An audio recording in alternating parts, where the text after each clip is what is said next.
force in September 2024 in that attack in Manipur. These bombs were dropped in the Kotruk and the Kadangband villages in Imphal. The kingpin who brought these drone bombs has been identified as Khaigolin Kipgen from the Gamgai village. Delhi-based Rajkumar and Rohtak-based Vikram Chaudhary have been named as suppliers of the drones by the NIA. The NIA has said that Kipgen bought the drones and batteries from Rajkumar and Vikram Chaudhary by paying money in cash and also payments made online.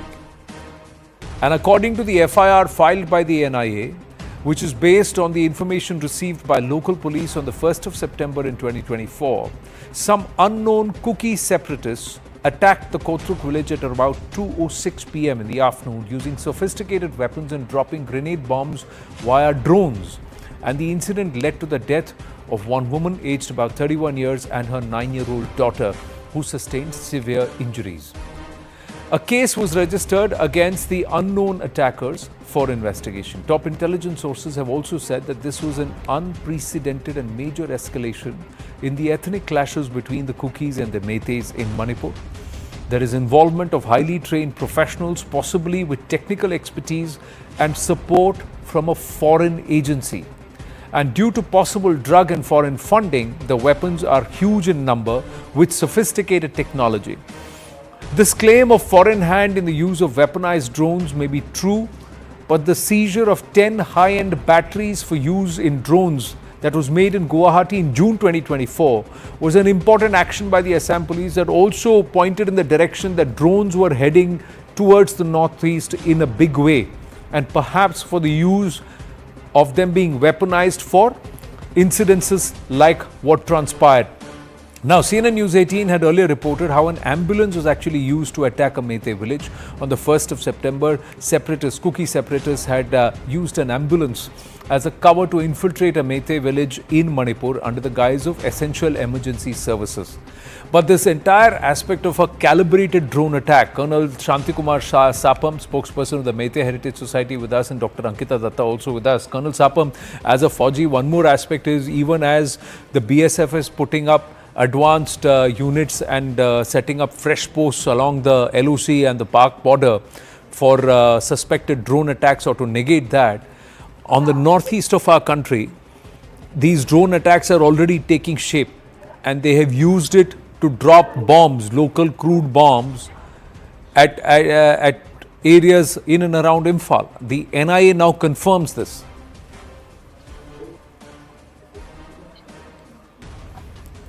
Colonel Sapam, can you hear me? Yes, I can hear you. Your thoughts, sir? Okay. Good evening, Anand, for having me in your show. Firstly, what I would like to say is, the drone bombing was continued for 3 days. It was on the 1st of September that it was dropped at Kotruk.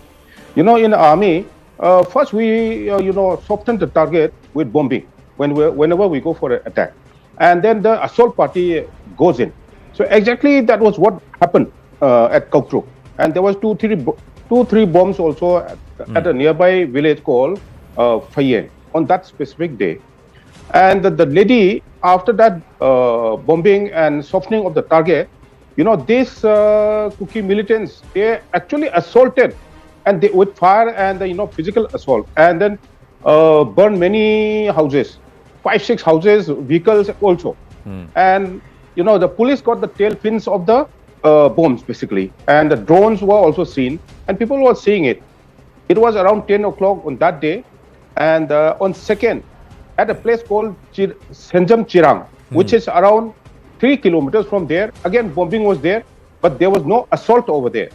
Now, on the 1st, these people, they must be hiding somewhere, and then when after the target was softened, they assaulted, and then withdrawal has to be done in a very quick speed. So they were withdrawn by the ambulance. Well planned, very well planned. And the Senjam Chirang 3, the next day on 2nd, 4 people were injured in the drone bombing. And again on 3rd, one IRB camp, which is around there's a place called Senjam Kom, Sinam Kom.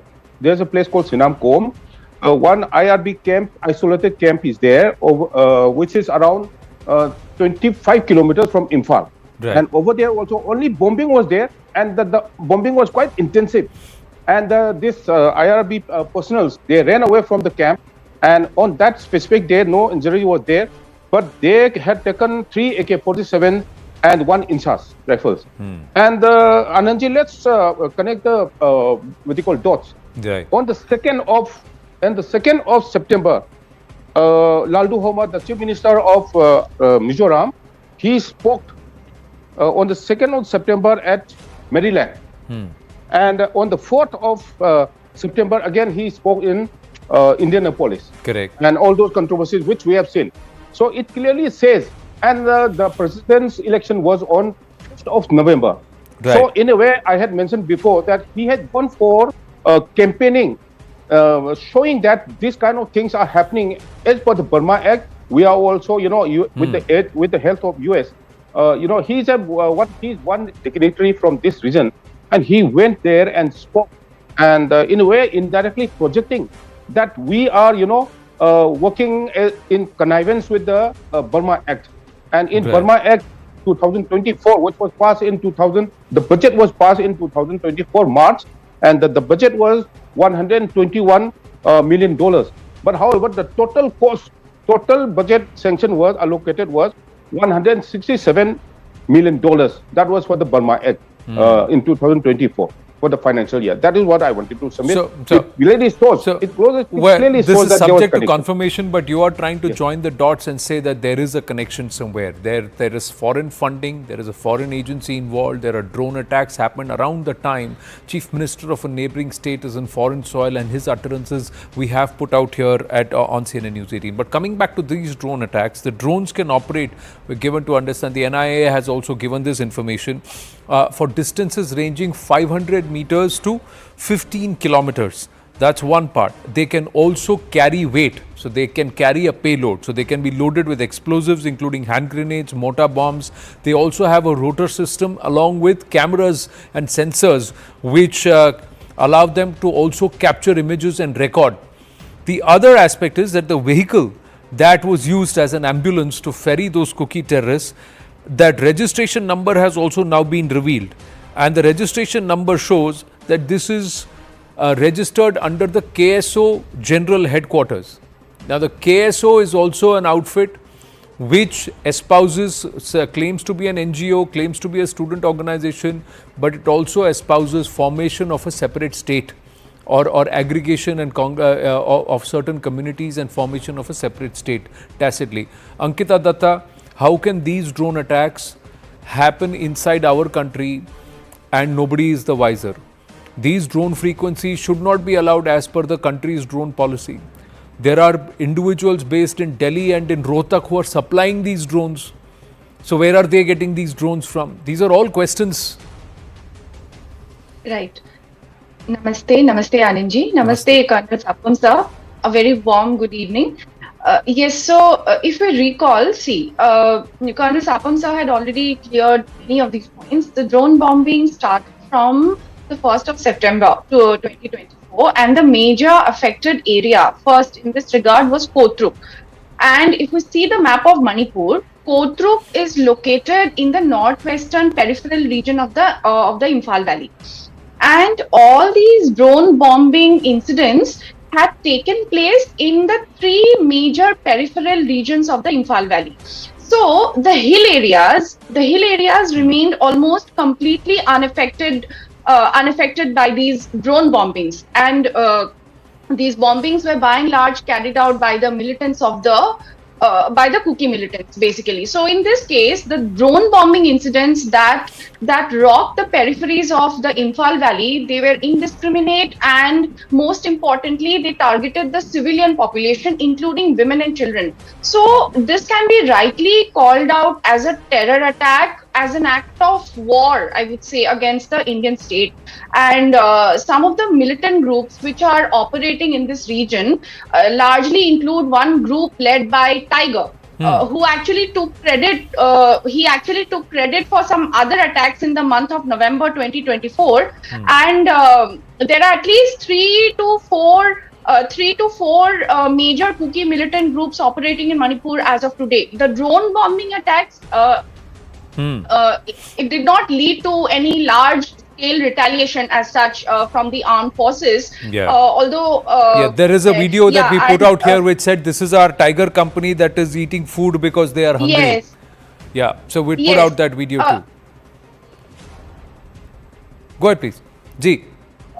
Yeah. Also, the most important factor regarding the drone bombings is that the drone bombings were not the only incidents that rocked the peripheral areas of Imphal at that time, near to Moirang. If we recall, one of the a Hindu Purohit was killed on the spot when there was a rocket strike there. And just before this particular incident, when this Hindu Purohit was killed in Moirang, near Tronglambi, there was another rocket strike.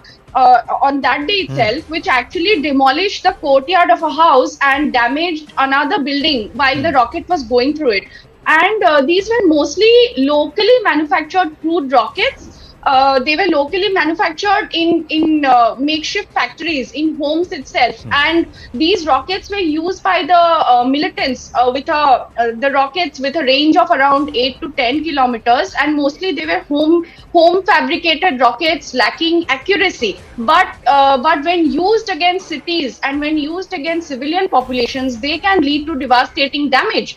Right. And while the drones were mostly built in makeshift factories at homes with a mix of both local and foreign materials that are certainly suspected to have been procured from outside, mostly non-combat drones were used, and with this, fixtures were used to arm as weapons. No, but if somebody is assembling these drones, the drones have to have a chip. The drones have to have a remote sensor. The drones have to have a certain radar to operate. Colonel Sapam, how is this happening? How are they being indigenous, or is it because the border lines are so porous that they are able to try and fly? Because as per the national drone policy, no drone should be able to fly without it being marked or without it having an identification. So who are these people who are perhaps assembling these kind of drones, sourcing battery from somewhere, rotor from somewhere, and then putting them together? They have a significant amount of range. 500 meters to 15 kilometers is not a small range. Basically, in Myanmar, a lot of drones were used for bombing. And experts from US, let's say US Marines and all, are also present over there and for training. And if you see also clearly, Burma X says that the training also will be provided. So trainings were also provided over there. Many videos are also there how people have been trained, how the ethnic groups have been trained in Myanmar, and those are also applied over here. And since the border is completely open, you can imagine, anything can come, anything can go from this side, that side. There's just no problem. So the border needs to be completely sealed. And if you see, since Manipur is having problems. But if this has happened closer to Imphal, Kotruk is around the Imphal region, and that is not so close to the border. So clearly they would have had to operate it from within Manipur and set these drones off. Even if there are 8, 9, 10, that's quite, it's a mini swarm. So somebody should have noticed them in flight. They should, or is there not technology enough to catch their flight, catch them on the radar? Because that is something the forces will have to now fight, because it's not just on land. The threat is not just on land, it's up in the air also. Basically, after this incident, the state government also has taken some steps to buy, anti-drone, detector and all those in radar and all. But I don't know how successful it will be, because the area is vast. It can be from any direction, and all a hilly area. The valley is surrounded by all hills. So it can be from any direction. There's just no problem about it. It can be from, as I said, on 3rd of September, the drone was dropped at Sinamkom, which is around in different direction. That is completely in the northeast. Correct. And around, 25 kilometers from Imphal. So, and if they operate at night and for, dropping, it's very dangerous for the public, for the civil population. It's very dangerous. True, and you're saying if they're operating from the hills, they have a height, so as the crow flies, the distance is lower that the drone will have to traverse, plus they also have the sight in terms of radar and also seeing where the drone actually is growing compared to when they are at ground level. So that's another challenge. Absolutely. We'll also try and get more details as the hearing continues and what the NIA actually reveals in court. Ankita Datta and Colonel Sapam, thank you. Thank you for your time and for joining us here on the CNN News 18 exclusive. We'll get a move on here on the right stand. Shifting focus from Manipur to Tamil Nadu, where amid strong opposition to the national education policy by the Tamil Nadu government and especially the DMK, State BJP Chief K. Annamalai has said that the NEP does not impose Hindi on students at all. In fact, it just asks states to follow the three-language formula. The third is an optional language. He also announced the launch of an aggressive signature campaign starting the 1st of March across the state, which aims to not just drum up support for the implementation of NEP in Tamil Nadu, but also claims will expose the DMK's misinformation campaign around Hindi imposition.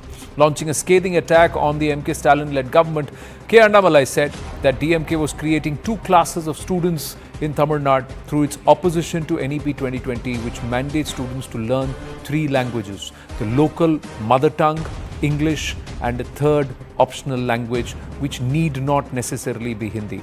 Listen in to this exclusive conversation he had with us here on CNN News 18.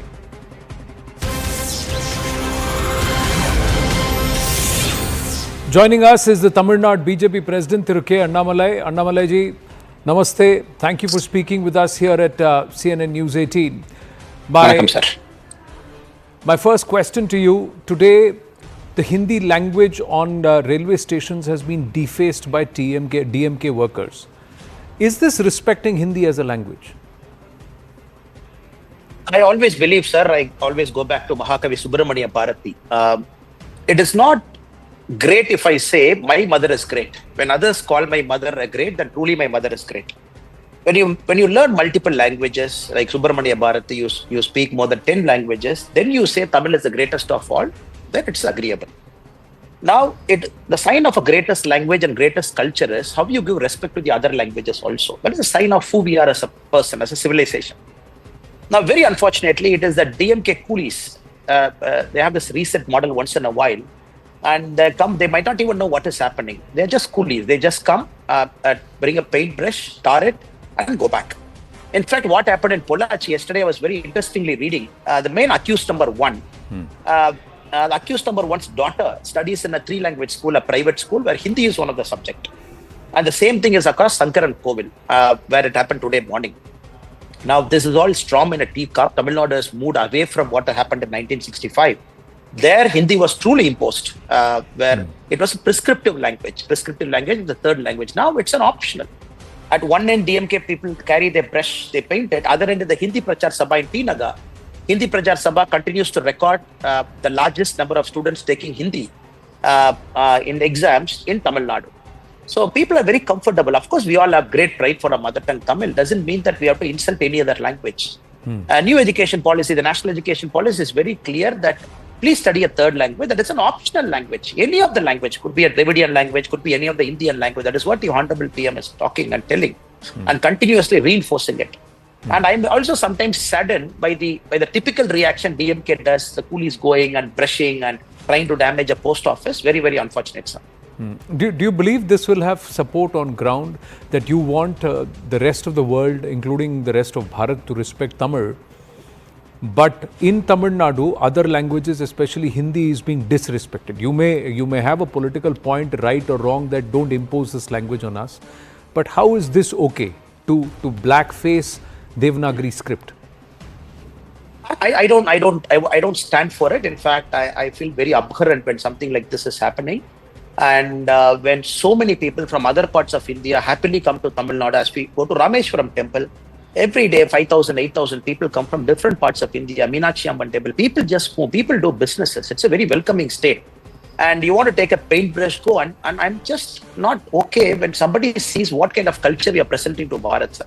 Before you started this interview, I was just hearing Mr. Chidambaram talking about he wants UP and MP and other parts of India. I will give him the data. If you look at Uttar Pradesh, I'm just talking how other states are respecting Tamil. Uttar Pradesh, Tamil is an option to learn as a second or third language at the secondary level, 9th and 10th. They have given Tamil as an option. Students can pick up Tamil in a UP government school. If you look at Chandigarh, third language at the secondary level, Tamil as an option. Again, if you look at Madhya Pradesh class 9 to 12, Tamil can be taken as a third language at the higher secondary level. Punjab, Tamil can be taken as a third language at the secondary level. Karnataka, Tamil can be taken as a third language at the primary level, class 1 to 5. Again, Andhra and Telangana runs Tamil schools as the first language. Now, I'm very saddened when a person like Mr. Chidambaram, who has sat in government, who has presented budgets, be a home minister of our country, not knowing the basic thing that so-called Hindi-speaking states in our country, the heartland states like UP and MP, they offer Tamil as a medium, as a state policy. People just have to pick it up. And I'm very saddened that the Congress party, a so-called national party, vintage 1885, a Congress party leading from the front, starting from Tamil Nadu, saying that, no, we don't want Hindi. None of us are talking about Hindi. All of us are talking about an optional language. So again, if you look at census, sir, if you look at 2011 census, I only urge Mr. Chidambaram to go through the census data. 11.65% of Tamil Nadu people, they have a non-Tamil language as a mother tongue. And if you look at the split up, Malayalam, Kannada, Telugu, Urdu, Hindi and Gujarati, and 11.65% people have taken Tamil Nadu as their state, Bharat as their country, and they are happily speaking their own mother tongue there. The new education policy, national education policy, is a culmination of everything. People are migrating, people are moving, and people want to get exposed to a third language. And that is why it is Mr. Modi. Again, if somebody is taking time to read the draft report in 2019, when it was presented May 31, the draft report again said Hindi as the compulsory third language, starting from 1968 education model. It is Modi ji who took the draft report, put it in the cabinet, June 3, 2019, changed it to say third language is optional. It is an Indian language. Why is not the education minister talking? I'm also very saddened when Tamil Nadu education minister talking about, no, nobody called us, nobody asked us. Suddenly you present a new national education policy. You want us to read it? Now I'm only respectfully telling the Tamil Nadu CM also, the draft report was there. It's Modi ji who changed it, third languages, non-Hindi to any languages, including Hindi optional. It is Modi ji. They had a very special session in the MHRD. They called MPs from 6 special states, including Tamil Nadu. They were briefed on the report. 26 education ministers were part of the conference even before the report was made public. They were all briefed on it. The school and the higher education secretaries from all states came to. Why is not the education minister of the Tamil Nadu not having basic common sense? In 2019-20, before the report was made public as a government document, starting from education minister to secretaries, people were in Delhi. People were gone through it. In fact, all the MPs of Tamil Nadu sat in a session where they were briefed, and it was widely welcomed. Now they want to go back to their old model because DMK, you take language out, they can't do politics. They never can do politics and development. Politics is always based on language. Opposing it, that is why we have also decided, BJP as a party, we are also going to be aggressive. And starting from March 1, we are going to launch the largest signature campaign phase in Tamil Nadu. We'll be visiting all the homes. We'll be taking signatures. We are launching a website, digital signature. We will be recording people's voices. And Tamil Nadu CM has to listen to people's voice. People's voice is something different. And somebody sitting in Chennai, and people have to reinvent, sir. 1965, yes, there was a problem when Hindi was made a compulsory language. There was an imposition, yes. There were problems which are sorted out. Now the political party is still not learning, adapting, evolving. Even major political parties of Tamil Nadu still sticking. And I'm very afraid to say, I don't think many political leaders in Tamil Nadu actually know the national education policy. They actually don't know what a national education policy is. Do they know the national education policy? Do they know the fact that in 2019 it was made optional? But do they do this because somewhere they want an instance where Tamil is disrespected? Because you see what it does then. Language then sows the divide. It is Hindi versus Tamil, the rest versus Tamil, and then there is this entire underlying soft separatism. Are you worried that something like this, which was given fanned in the 60s and the 70s, is being attempted again? Sir, I'm happy this is happening, sir. I'm happy this is happening because I was telling my people, and a lot of people were telling, look, 1965 was a different ball game, and now we want this to happen in 2025 because their lives should get exposed. Social media age, people reading, people knowing, common man. So I'll give you a simple statistic, sir. 2006 before, Tamil Nadu had 200 CBSE schools. Now Tamil Nadu is having 2010 CBSE schools. For the first time in Tamil Nadu's history, more children are studying in private schools than government schools. Government school is 52 lakh, private school is 56 lakh. 1965 is different. If DMK thinks the ground hasn't changed, people haven't changed, people don't have exposure, let me play the same game of 1965, then sadly get beaten this time. That is my number one. Second, sir, I don't think many political party leaders have taken effort to understand and read what a national education policy is. Because I saw I don't want to take his name, a major Dravidian party leader, other day, third language, they're bringing Hindi. How can I do it? If a political leader who's elected by the people multiple times, not having an interest to understand what the government of India is trying to do, still talking 1980, 1990, I believe people will see them off. It's just a matter of time. Second, sir, people want their children to get better. That is the basic thing for a parent. I want my children to get better. I want my language to be kept safe. The national education policy is achieving both the aims. For the very first time, we are teaching Tamil as a medium of instruction till class 5. DMK couldn't achieve a compulsory Tamil learning medium of instruction till class 5. National education policy, Modi ji has done till class 5 compulsory Tamil medium of instruction up to class 8 preferable. Even DMK couldn't do it. This one end preserving the mother tongue Tamil, other end giving the students the opportunity and the exposure to learn a different language so that when they move out of Tamil Nadu, I respect somebody. When I speak somebody's language, they feel happy.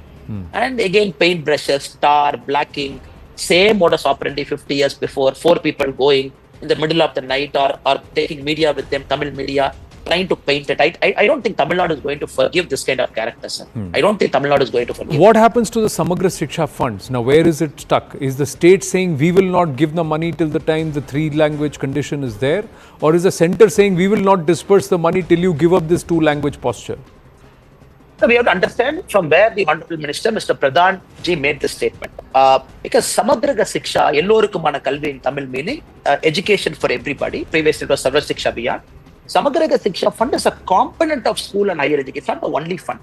When Tamil Nadu government says, the school's under a threat, I'm very sorry. CM is saying, I'm very sorry to you children, you can't study. Last year, the primary education budget of Tamil Nadu, the school education budget was 42,000 crore. In the last 4 years, it is 1,50,000 crore. That is a budget Tamil Nadu government is giving to education. Likewise, center, multiple components are coming. School education, higher education. One component is Samagra Siksha. And there the important component is PM Shri School. Last year, 2024, the Chief Secretary of Tamil Nadu wrote a letter to the Education Secretary saying that Tamil Nadu is ready to accept PM Shri and we have formed a committee to sign the MOU. We are signing the MOU. That is what Pradhan ji said. You have put it in writing that you will accept PM Shri. PM Shri is essentially a national education policy model school. You have accepted it. Accordingly, the fund was sanctioned. And many components of national education policy are part of Samagra Siksha. You have accepted it. Next year, you are going back. What? Nowhere Pradhan ji said we will not give money. Pradhan ji is only arguing. You have promised, you have accepted. And the component of Samagra Siksha, it is all tied up to national education policy, which Tamil Nadu, right from 2019, we go back onwards, nobody had a problem. Suddenly, after Stalin ji has come, he wants to make it again a language issue, which is unfortunate.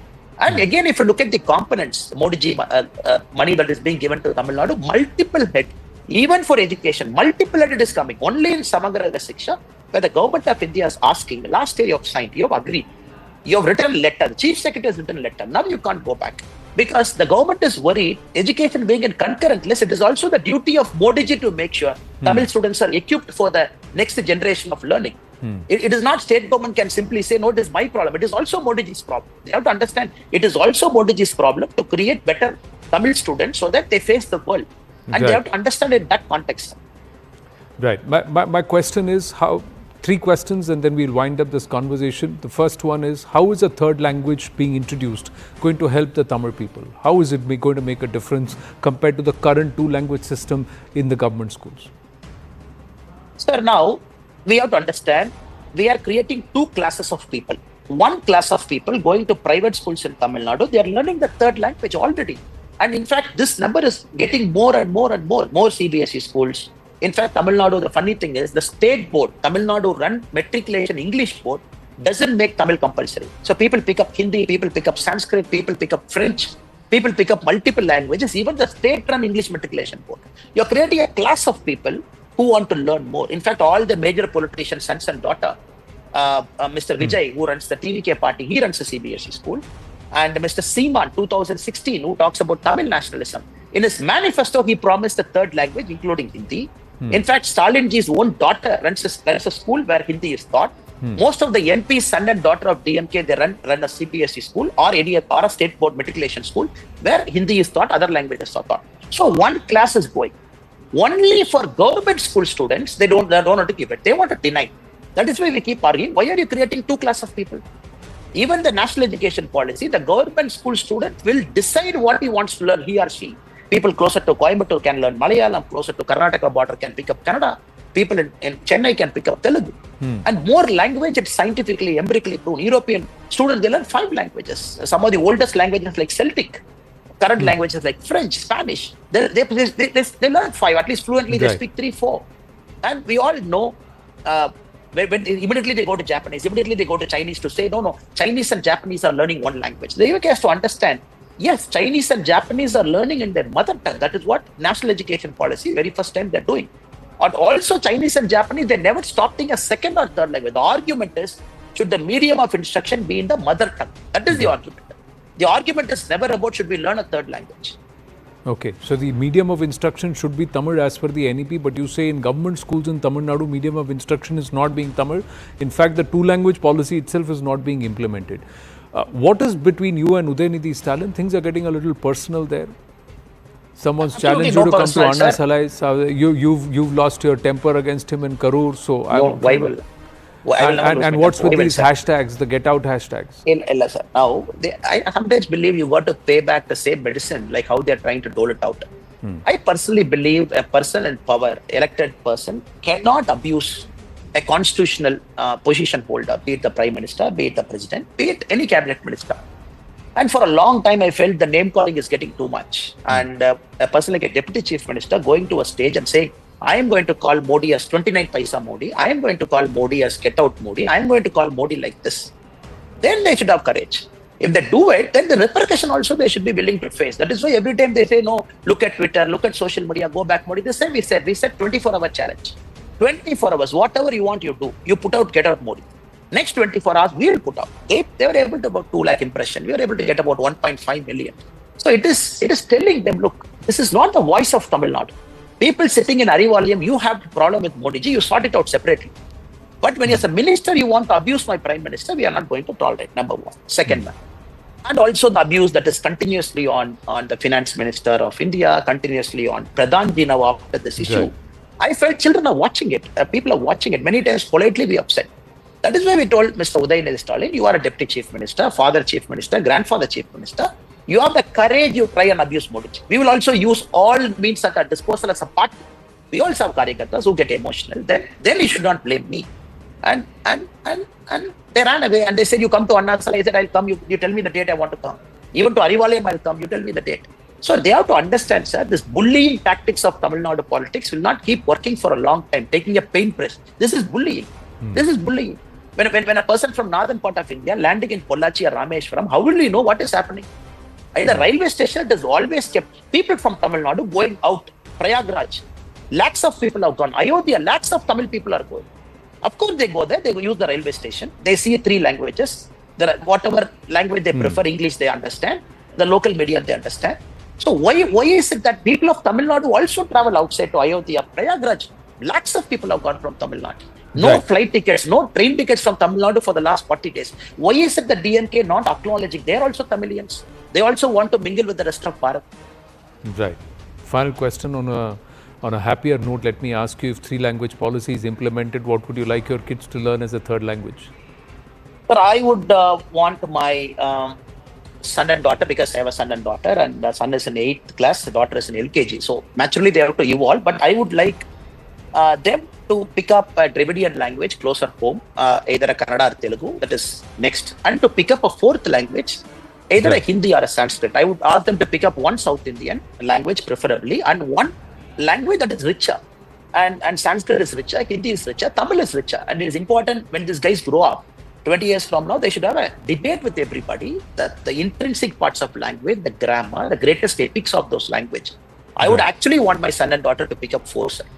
Right. Mr. Annamalai, pleasure speaking with you as always. Thank you very much. Thank you, sir. Thank you for your time, sir. Thank you. Namaste.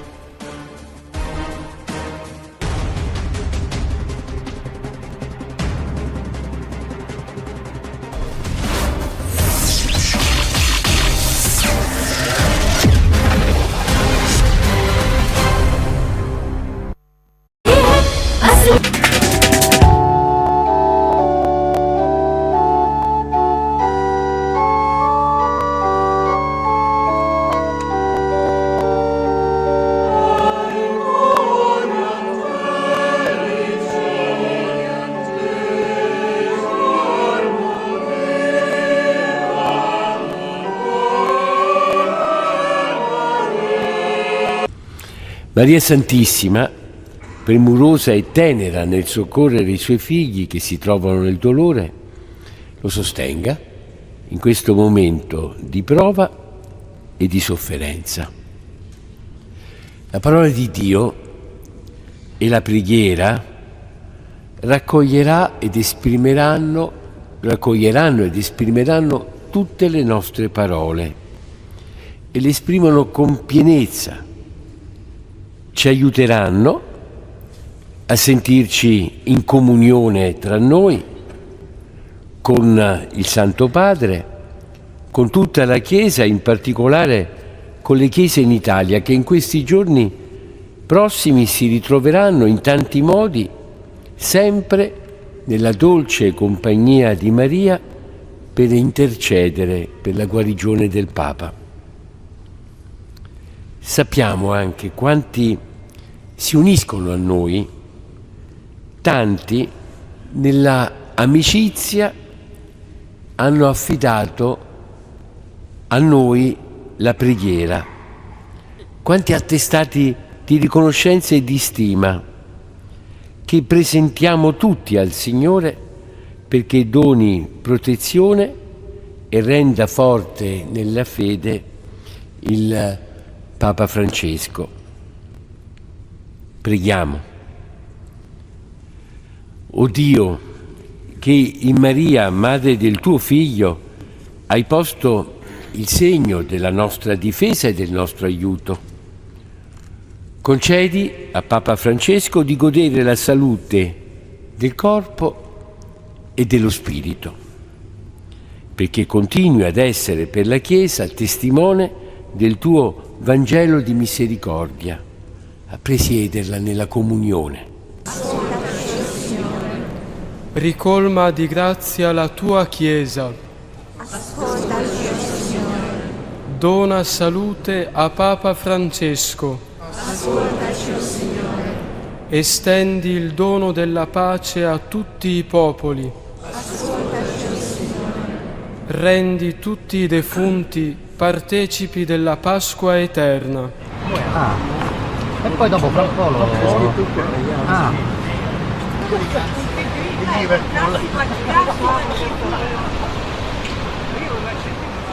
Dos nossos pecados, Jesus do mundo inteiro, pela sua dolorosa paixão, tende misericórdia de nós e do mundo inteiro.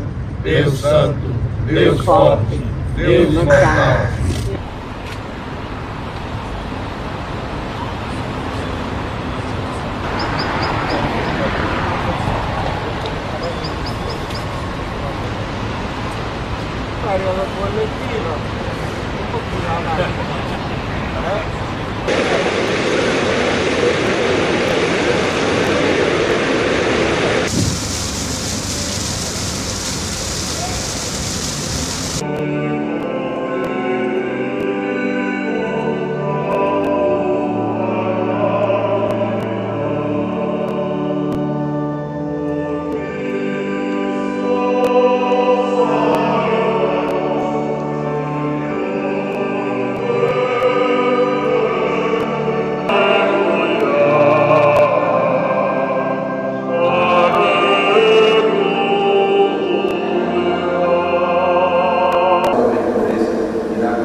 Hoy también nosotros pedimos por el Papa Francisco. Sabemos que si bien la situación de su salud es crítica, no es fatal. Sabemos que su salud, como toda salud de una persona mayor, y aún también en ciertos casos de cualquiera, necesita siempre el cuidado que ofrece la medicina. Acompañar y la resurrección de tu Hijo te ofrecemos, que nos hace dignos de servirte en tu presencia. Apenada porque cualquier situación que le pase a él es como que le pasa a uno en el interior del corazón también cuando uno es una persona de fe. Espero que Dios lo acompañe y la Virgen lo cuide y más que nada que no sufra, ¿no? Y que sea lo que Dios quiera, porque él no se merece sufrir. Para mí es un ídolo, porque personas que transmiten tanto bien, tanta bondad y tanto amor por los demás. Es triste, ¿por qué se tienen que ir esos ídolos? Esos son ídolos de verdad, que entregan mucho mensaje, que entregan su vida por otro.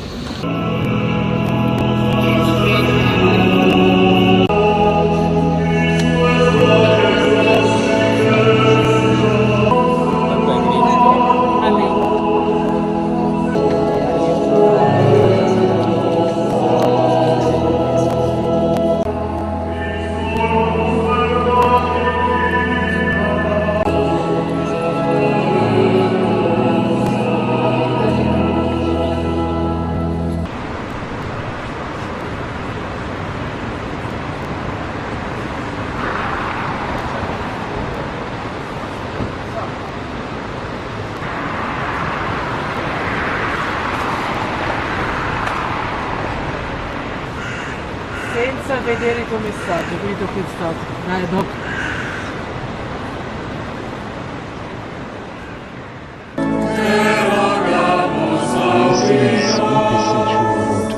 In sancta religione conservare.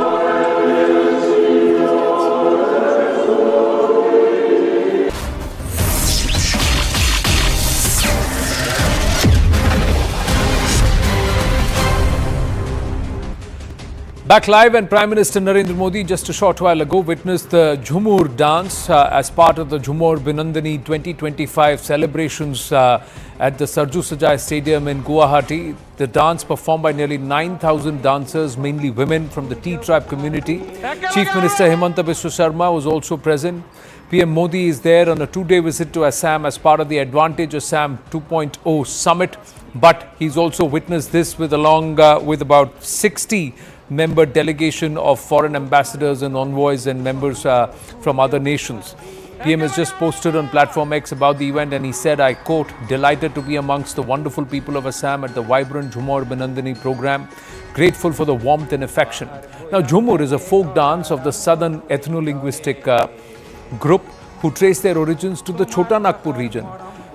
Today, on present day, it occupies a central place in what are known as the Tea Garden Festivals. In fact, these artists have come from more than 27 various districts and regions across Assam.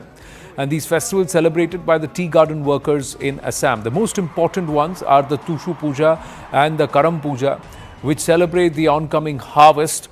And largely women, nearly 8,600 dancers, 2,074 musicians, 5,399 female dancers, 2,175 male dancers. They've all come together, 60 heads of missions and ambassadors from different nations, and they're all there to participate in the Advantage Assam 2.0 summit. We're going to move on. 2 days ago, US President Donald Trump repeated his claim that $21 million was granted to India for voter turnout. What about us? He'd asked. I want voter turnout too, he had said. External Affairs Minister Dr. Subramaniam Jaishankar raised concerns over information that millions of dollars were sent to Bharat, allegedly to influence elections, and he asserted that the facts will soon come out. Now, the latest report of the Finance Ministry said USAID funded 7 projects worth $750 million in 23-24.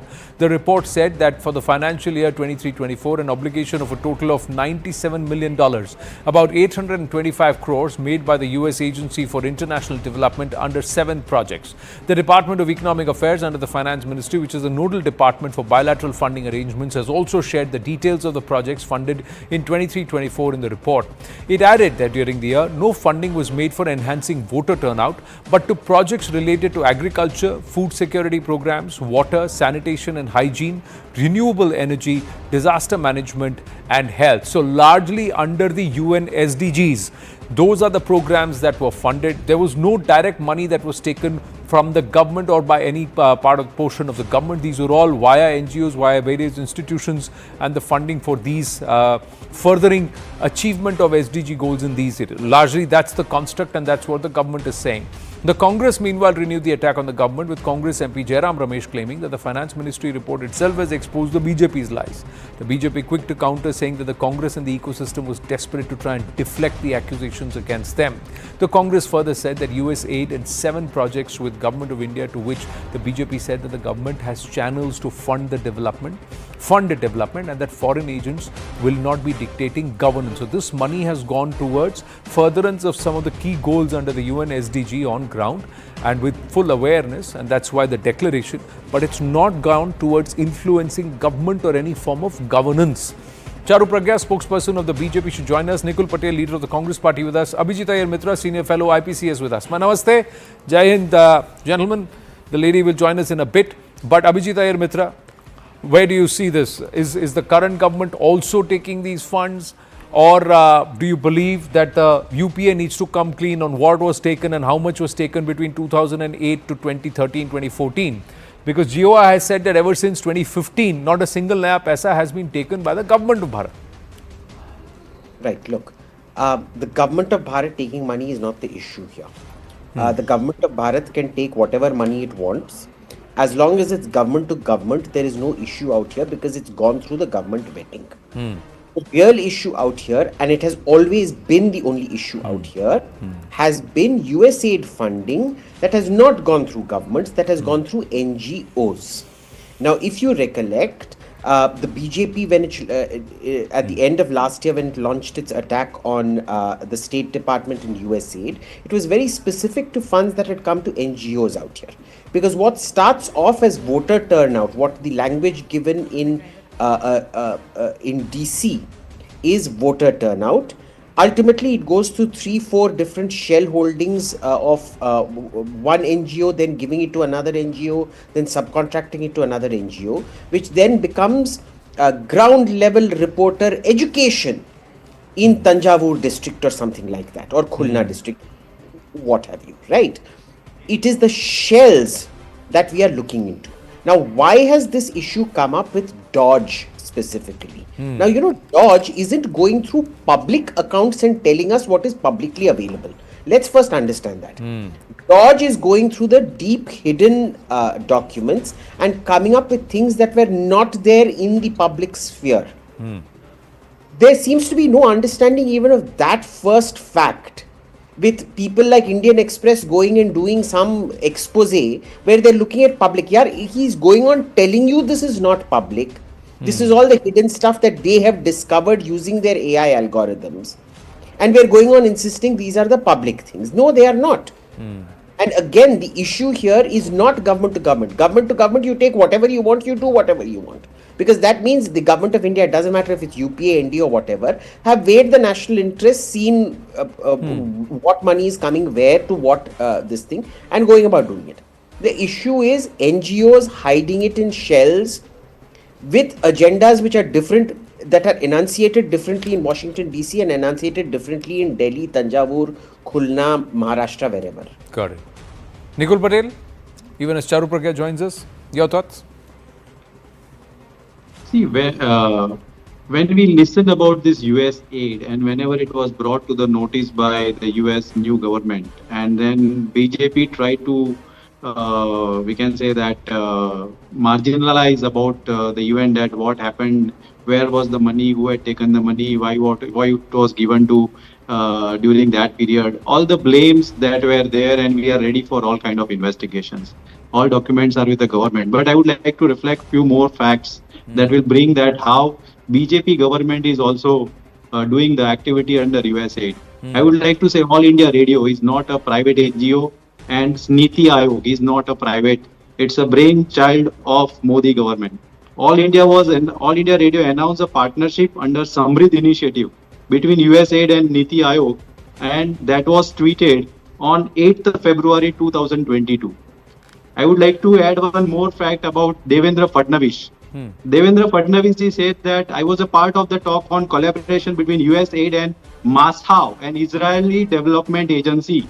So India, Gulf, Israel, US partnership, and he was a part of it, and the money was received for that. So whether it was a government or not NGO, or whether it was a government or an NGO. I would like to bring one more fact about Smriti Irani ji. because one day one BJP guy was telling that Congress had an association with this kind of thing and they are doing anti-national activity. Smriti Irani ji had tweeted on 31st October 2011 that I have worked on health before. He served 4 years and USAID ambassador on WHO RS program across the country. So not only that, I think more than that, the Union Cabinet chaired by Prime Minister Narendra Modi had signed an MOU between India and Indian State for International Development on June 14, 23, supporting Indian railways to achieve net zero carbon emission. Again, it's a railway, it's not an NGO. So all government projects and all government initiatives, all investigation must happen. Before blaming anyone, one must take care of everything what they are also doing. We are ready for everything and we are ready for all kind of investigations. But you should also investigate about what you are claiming for Congress, because it is your government, your people, your all companies that you are talking of. All India Radio, Niti Aayog, railways and everything. Right. Okay. Charu Pragya, respond please. So they go on and on about things which are transparent and clear. When a government gives money to another government, there is complete accountability. We know where that money has come from. We know what that money is being spent for.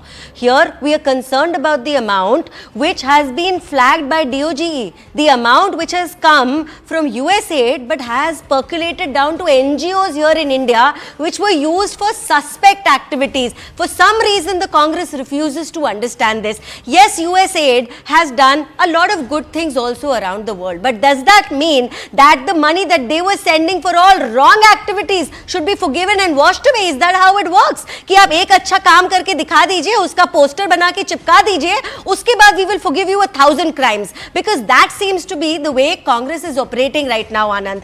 I will give you some numbers for references. Let's understand that the UPA government actually received $204 million US from USA. 204 million. Compare it to the amount NDA has received in the last 10 years. 1.5 million. Do you see the difference here? And I'm calculating in million right now. When you put this down into rupees, these are hundreds of crores of rupees of difference to funding which has come to the government. Now, why did this funding to the government stop? It stopped because the funding had to be redirected to NGOs. You know the amount of funding which has increased to NGOs in the last 10 years is to the tune of over 500 million US. 500 million US को भी हम लोग break down करके Indian rupees में बताते हैं.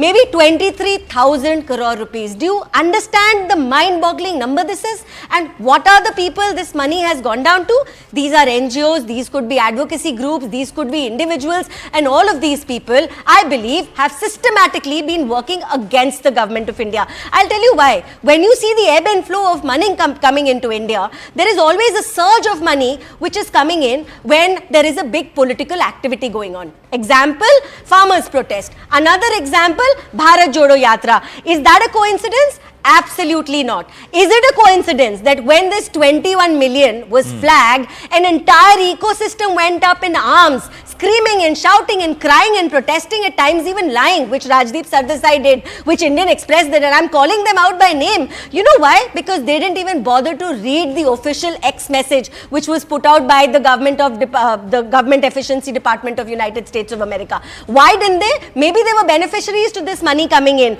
but now there has to be accountability. When you look at so many NGOs and news portals, etc., that have gone bankrupt in the last couple of years, it's not a coincidence. When you understand why FCRA licenses of many NGOs has been cancelled in recent times, it's not a coincidence. And they are still screaming and shouting because when a correct investigation is done and these names come to the front, it will be this entire ecosystem, Congress, allies, friends, etc., which will be under trouble.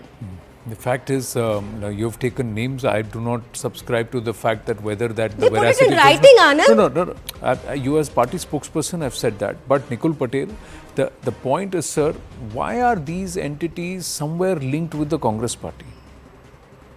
Why are they present, all these entities who have received funds beyond government, somewhere linked to the Congress party? And they are present, and the accusation is that they are active, and there's been a flow of funds just around the time some strife, some trouble, or some big activity of the Congress party has happened. Be it CA, be it farmers' protest, be it Bharat Jodo. See, I would like to again say that it's the Bharatiya Janata Party wants to say this thing. We are saying that you are in the government. Every time the protest was there, you must be able to track down the money trail. Now, just blaming the things and just shouting on the national television is not going to make people understand of it. You have a government in last 10 years, and whatever money you are talking of in from 2008 to 2014, all documents are lying with the government. You can all NGOs are registered. They are with the charity commissioners. You have enough things to do. Just do it. Don't shout on the national television. So then there will be no victim card played. Victim card will not be played. Final comment. I'm running out of time. That FCRA licenses were cancelled, but yet you are saying so much money has come into the country. How did it come back? So this money, I'm not talking of it in coming in one big tranche. It was broken down. It was sent to different places at different points of time. And so many of important big licenses. I'll give you example. Oxfam, FCRA license was cancelled. Right. So much money has been traced back to the Rajiv Gandhi Foundation. It has been traced back to Global Knowledge Initiative of Sam Pitroda. Are these not Congress people? Can you deny that? And you know, at the end of the day, when you're questioning that little bit of money which came under your government was used for one decent initiative and you use it up like an example, it's not fair. I have to wind up on that note, but where we leave you with this question. Corruption allegations against the Congress party, charges made against the Congress party, leaders of the Congress party, anti-India Congress party. This whole trail is how much more politics, and when will the law take shape, and those who have compromised the interests of our country be punished. Thank you for watching.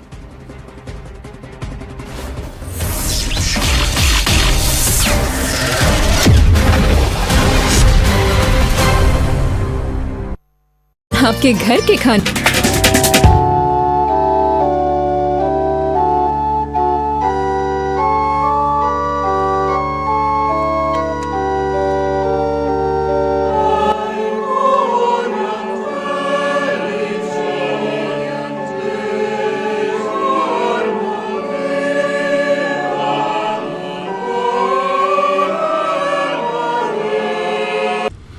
Maria Santissima, premurosa e tenera nel soccorrere i suoi figli che si trovano nel dolore, lo sostenga in questo momento di prova e di sofferenza.